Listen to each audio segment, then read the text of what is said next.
Señor, ¿qué quieres que yo haga?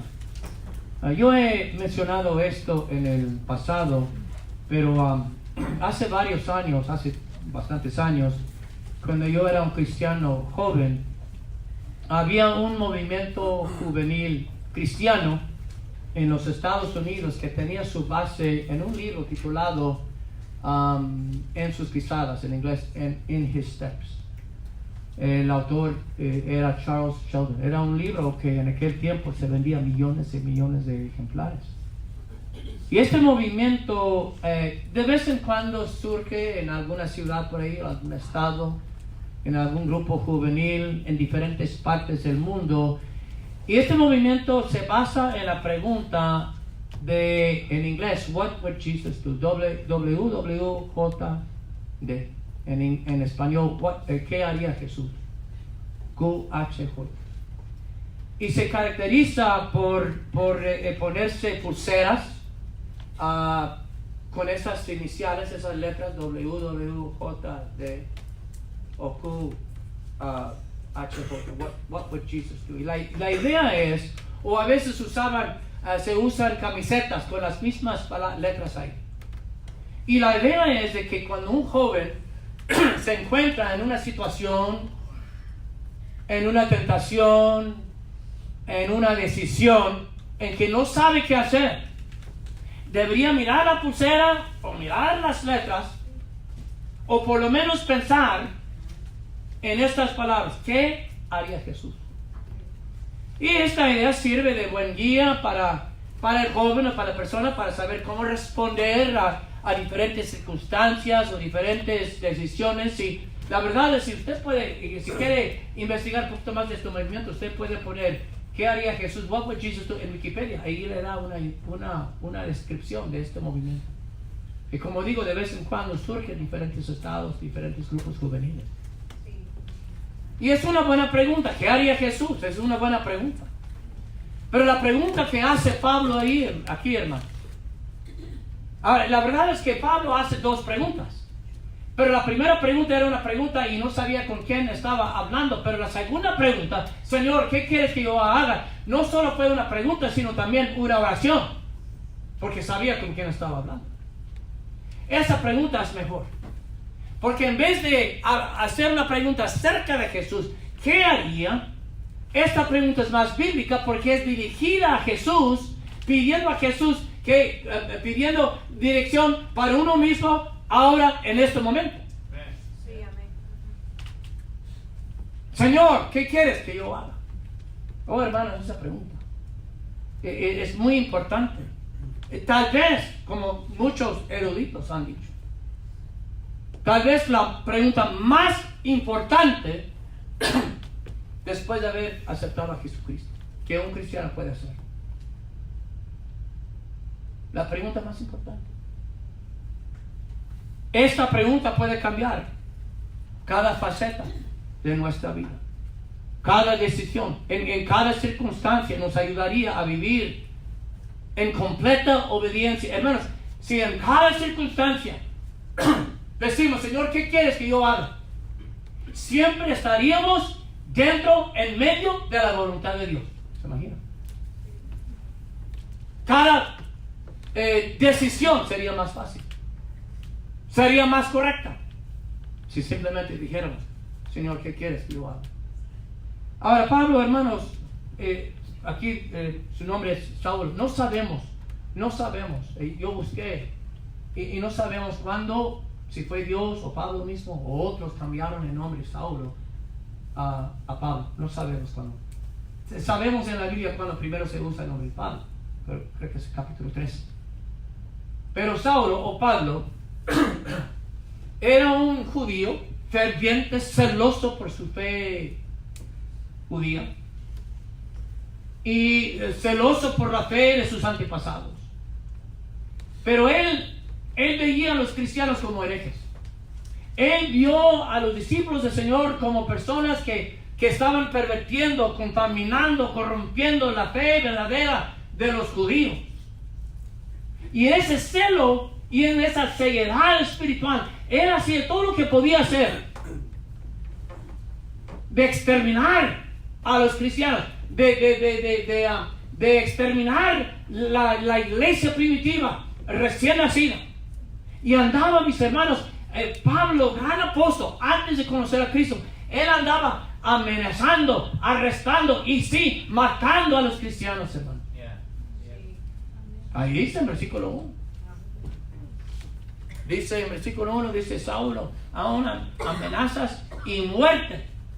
Y usted ve capítulo 22, llevaba a los cristianos, a nuestros hermanos, a su muerte. Fue Pablo que estaba ahí cuando apedrearon a ese gran hombre de Dios, Esteban. ¿Se acuerdan? Sí, amén. Dice la Biblia que él cogía las túnicas o los mantos de las personas que lo estaban apedreando. Él estaba consintiendo a la muerte. Pero algo había pasado. Y cuando él vio a Esteban diciendo, Señor, perdónanos, ¿verdad? Que no les pongas carga de este pecado, así dijo, ¿verdad? Sí, amén. Y él vio eso. Y de ese momento empezó el ver la respuesta de Esteban a su martirio. Empezó a picar su corazón. Por eso, hermanos, miren lo que dice aquí en versículo 5, dice, él dijo, ¿quién eres, Señor? O sea, primero, por eso digo que no fue su primera pregunta, no fue oración, porque no sabía con quién estaba hablando. Pero luego dice, le dijo, yo soy a Jesús, a quien tú persigues, dura cosa te es dar cosas contra el aguijón. La idea es que había cosas en el corazón, la mente de Pablo, que le estaban picando. Y Pablo estaba tratando de patear contra esos aguijones, contra su conciencia. Entonces, con eso en su conciencia, a pesar de lo que estaba pasando en su corazón y la molestia de su conciencia, Pablo siguió matando a los cristianos y fue a Jerusalén y pidió cartas para arrestar a los cristianos en Damasco. Tenía las cartas, iba para Damasco para llevar a los cristianos a su muerte. Y en el camino creemos que estaba o en un caballo o en una mula. Dios lo tumbó de ese caballo, vio una luz alrededor y oyó la voz del Señor. Si comparamos este pasaje con capítulo 22 y otros pasajes, las personas que estaban acompañando a Pablo nomás oyeron un sonido, pero no podían escuchar las palabras, no podían oír las palabras. Estaba rodeado por una luz. Y Cristo habló del cielo. Y le digo, Saulo, Saulo, ¿por qué me persigues? Y Pablo, entonces esta es la primera pregunta, pero no fue oración porque no sabía con quién estaba hablando. Dijo, Señor, ¿quién eres, Señor? Ahora, ¿verdad, hermanos, que aún en español la palabra Señor se usa de dos maneras, ¿no? Yo puedo decir, Señor, ¿qué horas son? Con permiso, Señor. Es un término de respeto en inglés, sir. Pero cuando yo hablo de el Señor, ¿verdad que ya tiene otro significado? Sí, amén, Es la belleza del español, no hay algo. Bueno, en inglés, Lord es un término de respeto para los príncipes en la Inglaterra, ¿verdad? Pero the Lord ahora se refiere a Dios. So hay algo similar en inglés. Pero cuando Pablo ve esta luz y estas palabras, no sabía quién le estaba hablando. Y por eso digo, Señor, ¿quién eres? Y cuando Cristo dijo, yo soy Jesús, a quien tú persigues, dura cosa te es dar cosas contra el aguijón. En ese momento Pablo se dio cuenta que sí era Jesús y que era el Señor, que podía leer y discernir lo que estaba pasando en su corazón, que su conciencia le estaba aplicando. Y en ese momento, hermanos, fue salvo. Y la segunda vez cuando Pablo dice, Señor, ¿qué quieres que yo haga? Ahora está usando la palabra Señor como hablando a Dios. Después fue bautizado. Eso está en el siguiente pasaje. Pero la primera pregunta que Pablo hizo después de ser salvo fue esta pregunta: Señor, ¿qué quieres que yo haga? Ahora, quiero decir unas cositas, hermanos, unas características de esta pregunta, pero no es el bosquejo todavía, el bosquejo es más corto. Pero antes, porque en el plazo de su boletín hay un espacio donde puede anotar los puntos principales, pero todavía no llego ahí. Déjenme decir unas características de esta pregunta que Pablo hace. Primeramente, hermanos, fue una pregunta muy inteligente, porque entendía que estaba hablando con Dios. Hermanos, si Cristo es nuestro Señor con mayúscula, debemos de preguntarle, Señor, ¿qué quieres que yo haga? Amén. Si en verdad, hermanos, en el cristianismo no hay vida, hermanos. Hacemos una separación que no es bíblica. Aceptó a Cristo como su Salvador, pero no como su Señor. Eso no es bíblico, hermanos. Cuando aceptamos a Cristo como Salvador, a la misma vez, instantáneamente, lo estamos aceptando como Señor. Amén. Pero tristemente, hermanos, no vivimos así. Cristo dijo, ¿por qué me llamáis Señor, Señor, y no hacéis lo que yo digo?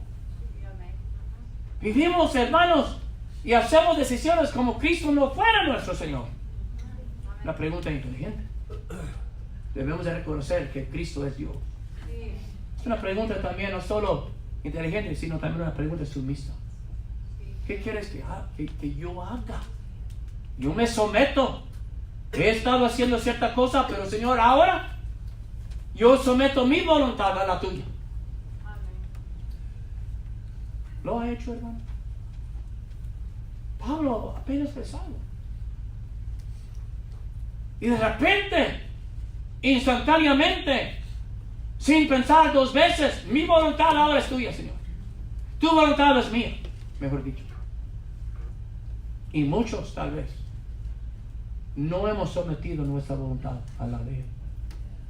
Es una pregunta personal también. ¿Qué quieres que yo haga? Ahora, Pablo podría haber dicho, ¿qué quieres que haga? Porque en español y en griego se entiende con la palabra, Señor, ¿qué quieres que haga? ¿Verdad que se entiende que yo haga? Pero en griego está la palabra yo.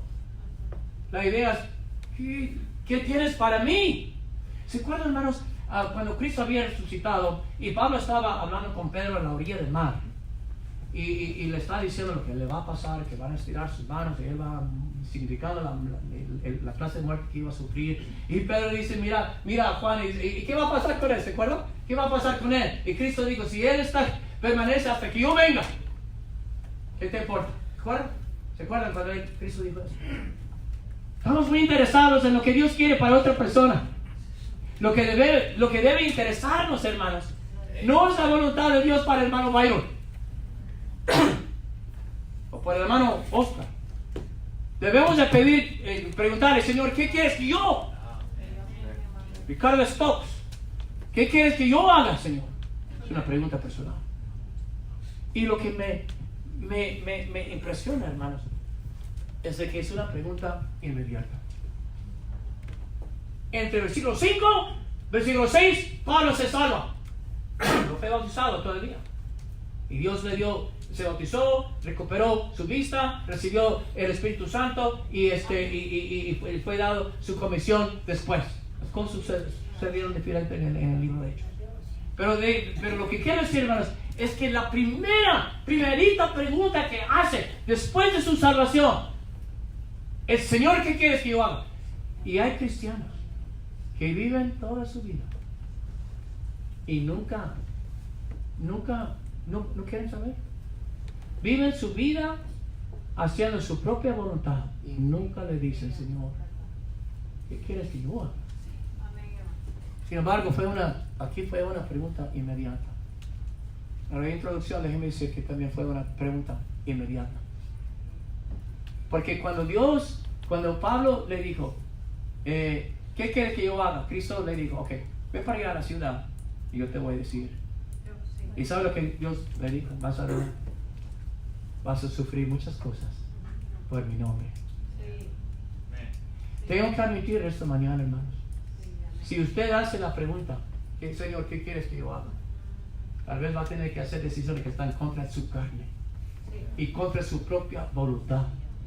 y contra su propia naturaleza y contra sus propias decisiones humanas. So, hay que reconocer, si en verdad va a hacer la pregunta, porque usted puede venir a la tarde y decir, ok, yo voy a hacer la pregunta, pero tiene que entender también que hay resultados, hay consecuencias de su decisión. Ahora les quiero dar razones, hermanos, aquí dentro en el bosquejo. Voy a terminar el tiempo. Pero yo quiero darles las razones por las cuales usted y yo debemos hacer esta pregunta. En cada decisión, en cada circunstancia, en cada prueba, en cada conflicto. Les voy a dar 4 razones por las cuales usted debería hacer esta pregunta. Y por qué yo debo hacer esta pregunta. Número 1, para demostrar evidencia de conversión genuina. Para demostrar evidencia de conversión genuina. El hecho, hermanos, pueden estar de acuerdo conmigo si yo les digo, el hecho de que Pablo, que andaba matando a los cristianos, haciendo su voluntad, arrestando hasta a mujeres, y ahora dice, Señor, hablando a Jesús, ¿qué quieres que yo haga? Pueden estar de acuerdo conmigo que esa es una evidencia que Dios había hecho algo en su corazón. De repente, hermano, usted una vez, por lo menos, tal vez no verbalmente, pero en su corazón, en su mente, ¿acaso le ha dicho una vez a Dios, Señor, qué hago? ¿Qué hago en este conflicto? ¿Qué hago? Si lo ha hecho, eso significa que algo ha sucedido en su corazón. Es una evidencia que se ha arrepentido. Ponga que se ha arrepentido. Gracias. Primeramente, es una evidencia que usted cree que Jesús es el Señor. Amén. No es nomás un profeta o un Dios, como dicen las sectas, o el hermano espiritual de Lucifer, como algunos dicen, the Spirit Brother. No. Si usted dice, Señor, hablando a Jesús, eso significa que usted ha creído que Jesús es Dios.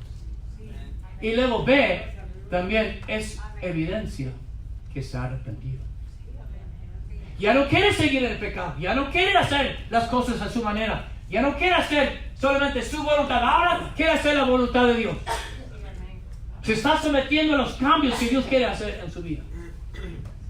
Es una evidencia, está demostrando evidencia de una conversión genuina. Táchense, vamos a pasar a punto 2. La segunda razón, hermano, que debemos de hacernos hacer esta pregunta a Jesús, es para discernir el propósito divino para nuestra vida o para su vida. Para discernir el propósito divino. God's purpose for our life. El propósito de Dios. Quiero que vean Romanos 12, versículo 1. Romanos 12, 1. Romanos 12, 1.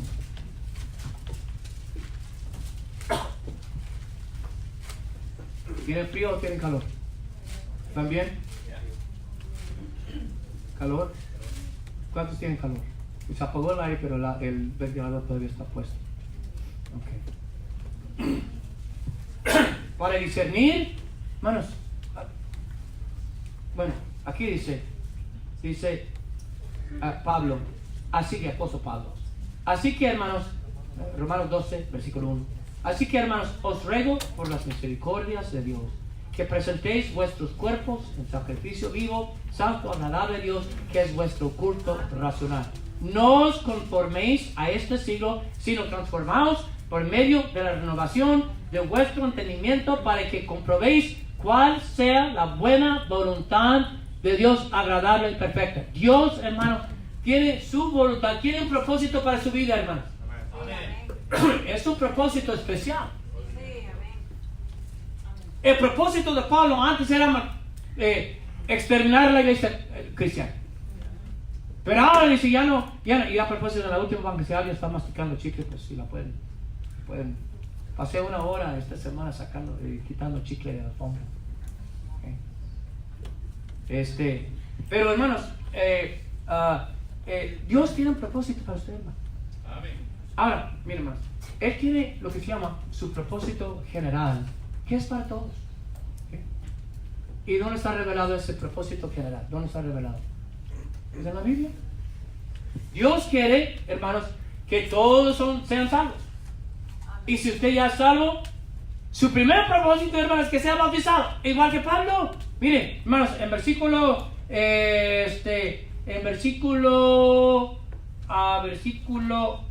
18, y al momento le cayeron de los ojos como escamas, y recibió al instante la vista, y levantándose fue bautizado. Y hay hermanitos que todavía no han llegado a ese punto. Ese es el propósito general, ni estamos hablando del propósito específico que Dios tiene para su vida. Pero primero que sea bautizado, el bautismo no lo salva. Pablo fue salvo en versículos 5 y 6, pero después fue bautizado. Su propósito general es que obedezcamos los mandatos claros de Dios, de separarnos de la mundanalidad, que ganemos almas para Jesús, que leamos su palabra, que seamos fieles en los cultos de la iglesia, que sirvamos con nuestros dones espirituales. Hermanos, ni estamos hablando todavía del plan, del propósito específico. Pero muchos aquí, hermanos, me temo que ni han llegado al propósito general. ¿Para qué pedir a Dios? Dios quiere que yo haga en algo pequeño si no está cumpliendo con el propósito general que tiene Dios para todos. ¿Me están entendiendo, hermano? Su vida ya sería diferente que simplemente si estuviera cumpliendo con el propósito general que Dios tiene para cada cliente. Pero a la vez Dios tiene un propósito específico para su vida. ¿Dónde debería vivir? Me están cobrando mucho en este apartamento. Yo voy a Rancho Cucamonga, voy a Temecula, voy a San Francisco. No, San Francisco no, porque es más caro allá. Yo voy al desierto allá en Lancaster. Y voy a buscar un apartamento más barato. Pues allí, nomás a $1,000. Sí, pero su hija joven ama al grupo de jóvenes. Está creciendo en el Señor. Sus hijos aman a Diosito.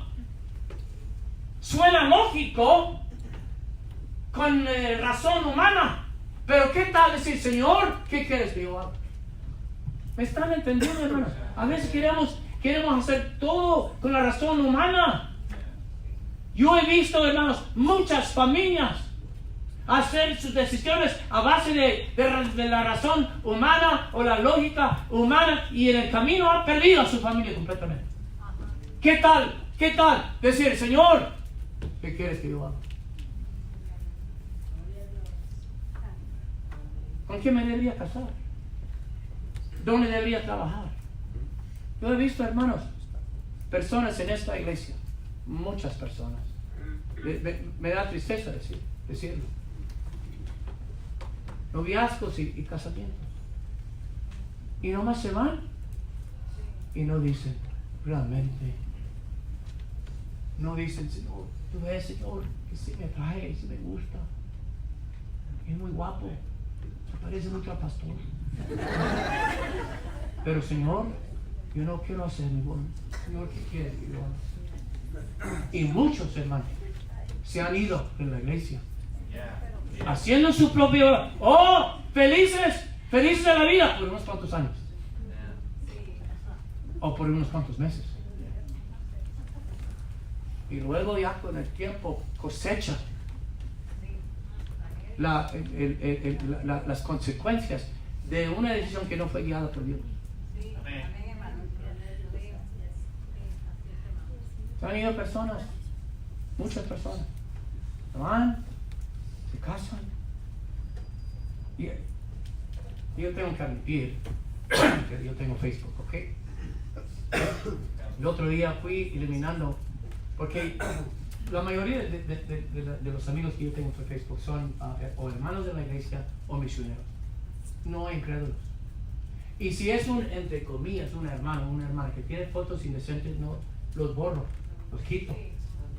Eso puede afectar mi testimonio, y no quiero ver esas cosas de todas maneras. Pero yo no sé cómo llegó algo, porque usted, si tiene Facebook, a veces llegan invitaciones. No sé cómo es, porque mi esposa sí es experta en esto. Me he hecho aquí para ir. Pero llegó una foto de una muchacha que antes estaba en el grupo de jóvenes, una muchacha, líder, enseñaba clases.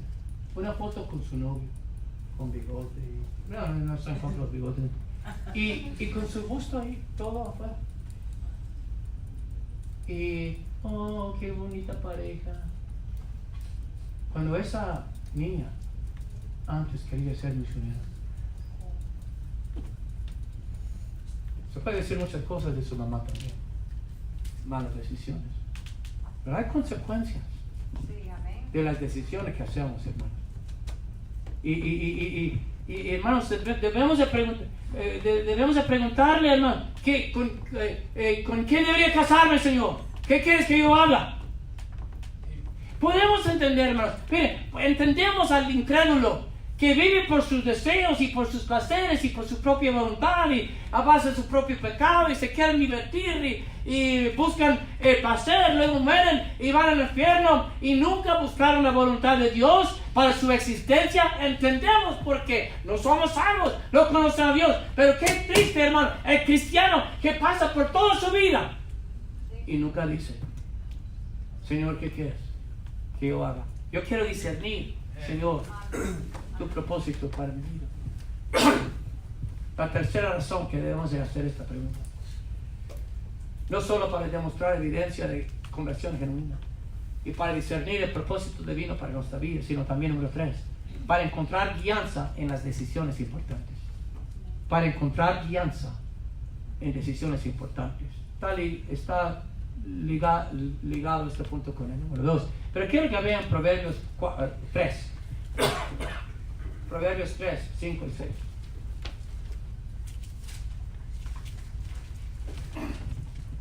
Proverbios 3, 5 y 6.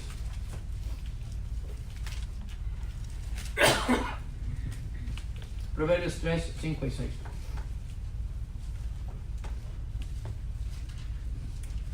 Dice la palabra de Dios: fíjate de Jehová de todo tu corazón, no te apoyes en tu propia prudencia, reconócelo en todos tus caminos, o sea, en todas tus decisiones, y Él enderezará tus veredas.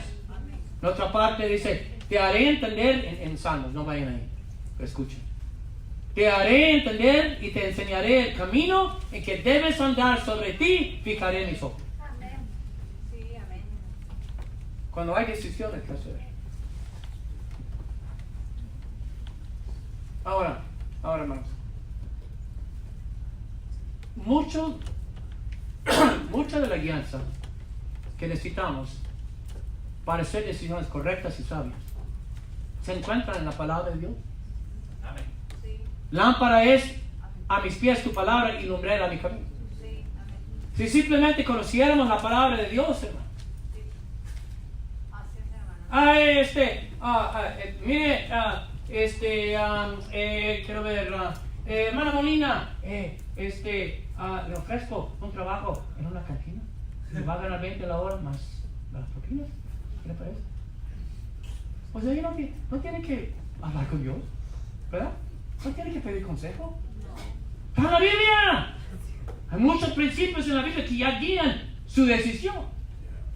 Para la mayoría de las decisiones importantes en la vida, tenemos suficiente guianza en la palabra de Dios y luego tenemos consejo piadoso.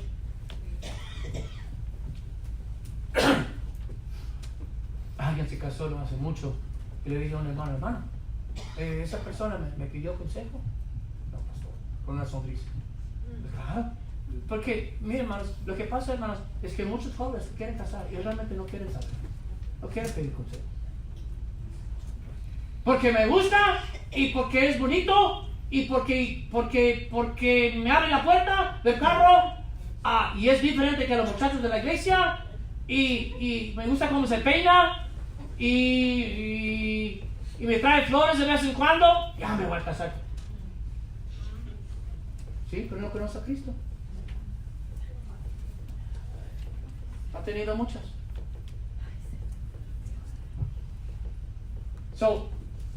Pero también, hermanos, tenemos que hablar con Dios. Yo le dije, hermanos, que la segunda pregunta de Pablo no solamente fue una pregunta, sino también una oración. La primera pregunta, ¿con quién hablo? ¿Quién eres? No fue una oración porque no sabía con quién estaba hablando. Pero la segunda pregunta sí fue una oración porque ya sabía con quién estaba hablando. Debemos de orar. Bueno, cuando mi esposa, en este asunto, bueno, comenzando con algo más fácil, con decisiones económicas. ¿Quién aquí? Estoy hablando de los adultos, o sea, las personas que tienen unos cuantos años aquí en la vida. ¿Cuántos aquí nunca han hecho una decisión económica? Financial decision. Nunca han hecho una decisión equivocada por no hablar con Dios primero. Nunca han hecho una decisión equivocada.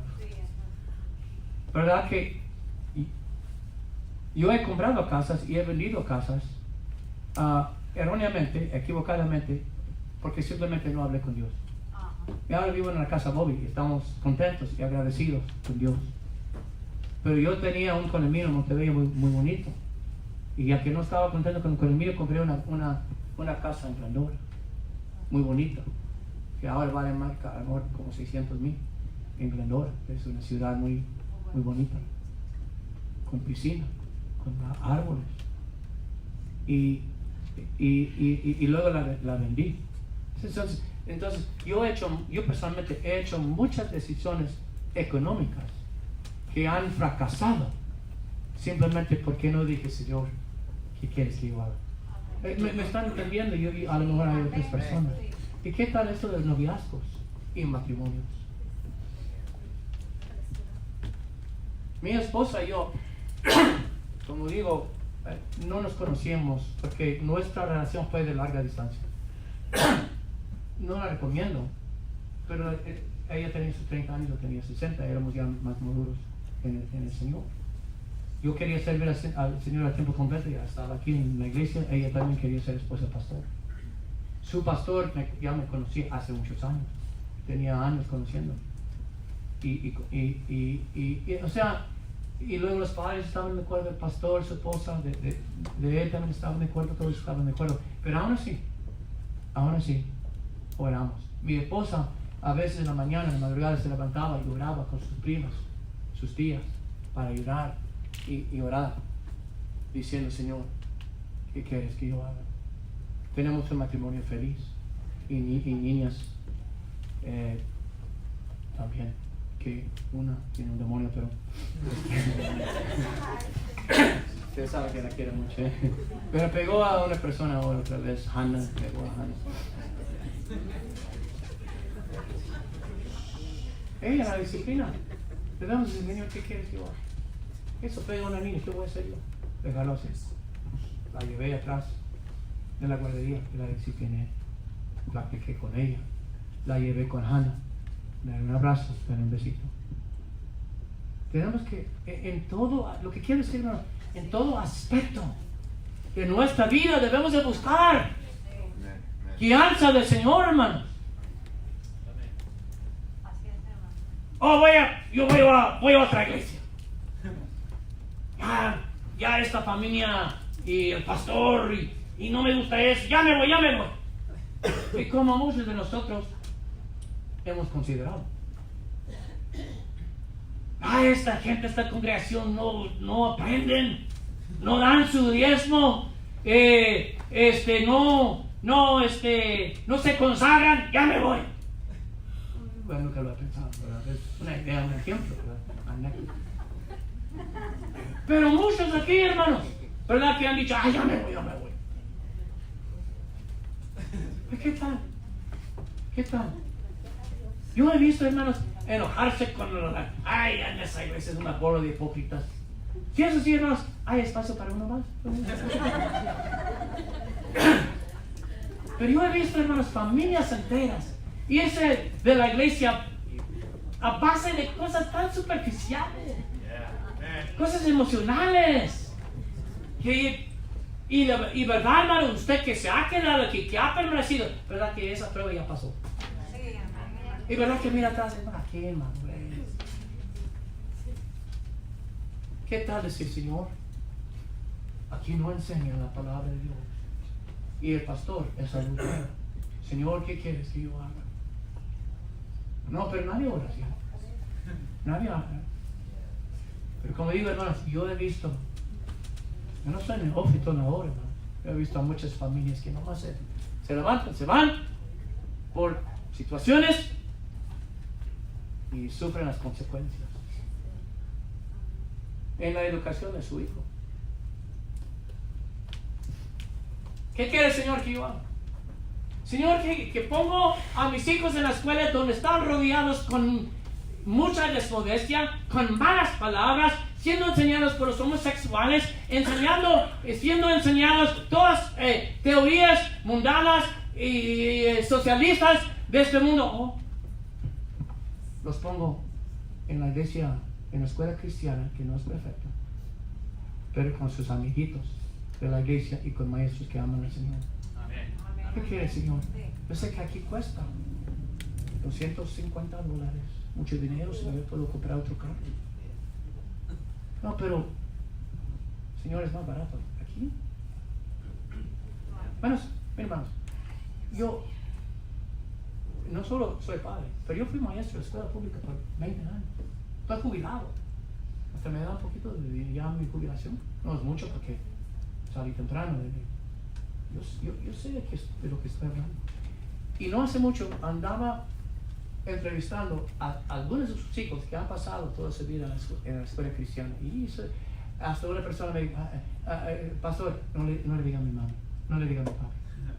Pero me dicen tantas cosas. Y la mayoría, si es un niño entregado a Dios, le aseguro que cuando tenga sus propios hijos, no los va a meter en la escuela pública. Porque ya sabe lo que está ahí. Hermano, las escuelas en hoy día no son las escuelas en el rancho que usted conocía hace 30, 40, 50 años. Ya no son así. Yo les puedo. No me enojen, hermanos. Yo empiezo a hablar realmente de cómo es. Yo les puedo contar tantas cosas.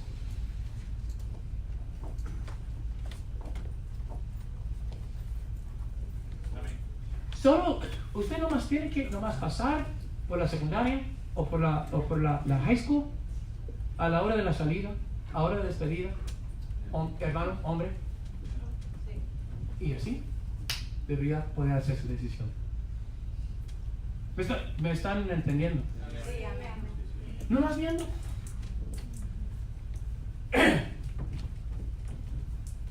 Pero ¿qué tal por lo menos? Mi esposa y yo ya estamos orando, no sabemos, a lo mejor vamos a enseñar a las niñas en la casa, no sé.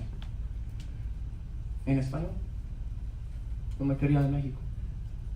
En caso que el Señor llame a nuestras hijas a ser misioneras. No estamos seguros todavía. Pero por lo menos estamos diciendo, Señor, ¿qué quieres que yo haga? Sí, amén. Termino con esto. ¿Por qué debemos hacer esta pregunta? Para demostrar evidencia de conversión genuina, para discernir el propósito divino para nuestra vida, para encontrar guianza en decisiones importantes y para ser sabio en respuesta a pruebas difíciles. Pablo estaba ciego, ¿verdad que fue una prueba en su vida? Más adelante sufrió un aguijón en la carne y él oraba y el Señor decía, bástate mi gracia. No te voy a quitar esta prueba, pero te voy a dar gracia. Y esto te va a hacer humilde. Esto te va a hacer un hombre de oración. Esto te va a ayudar a ser sensible a las pruebas de otras personas. En tiempo de tragedia, tengo muchas cosas aquí, pero voy a terminar.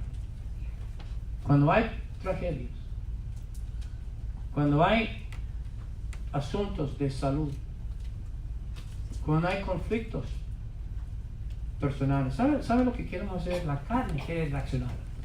La carne quiere responder a su manera. Nuestra tendencia humana quiere responder de cierta manera, que a lo mejor no es la correcta. Hay un problema en el matrimonio, eso la voy a dejar. voy con una más joven. Pues no tengo ese problema porque yo me casé con una joven.